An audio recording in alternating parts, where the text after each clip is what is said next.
If you were a kid in the late 90s, then I'm sure this game needs no introduction. Released September 28th, 1998.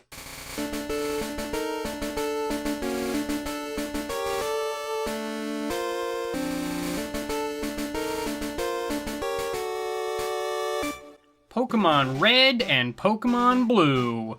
In case you haven't noticed, yes, the footage you're seeing here is from Pokemon Yellow. It was an enhanced version of the game released a year later or so.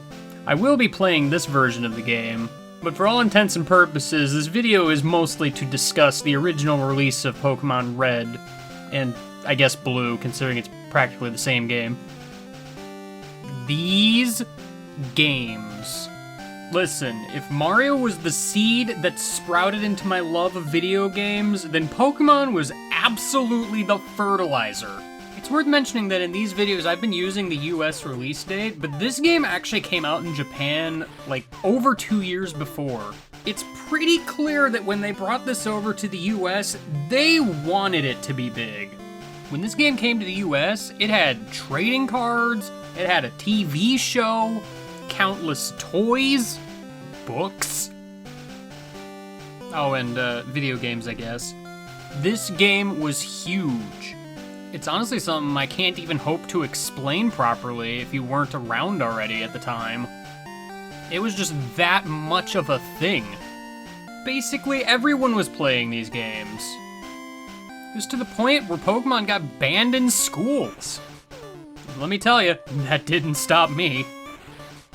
Now, I was one of those kids that subscribed to Nintendo Power, which means I ended up getting a certain VHS tape you may have heard of in the past that went out of its way to advertise Pokemon as this big thing.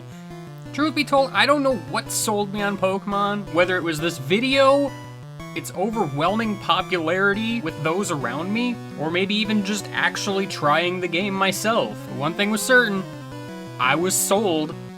I mean, do I even need to explain Pokemon to you?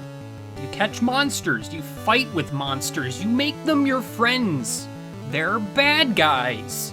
It's an RPG, you get the picture. While I was kind of already over my only Mario obsession by this point, this firmly cemented it being over. Pokemon just has that special kind of charm. Every Pokemon you catch, you just end up feeling attached to in some way or another. They're your friends, and you want them to succeed. There are very few other games that invoke this sort of emotional attachment to them. Now, honestly, in hindsight, this game is pretty janky and kind of weird with the difficulty, but at the time I didn't care. No one did. If anything, that led to its benefit.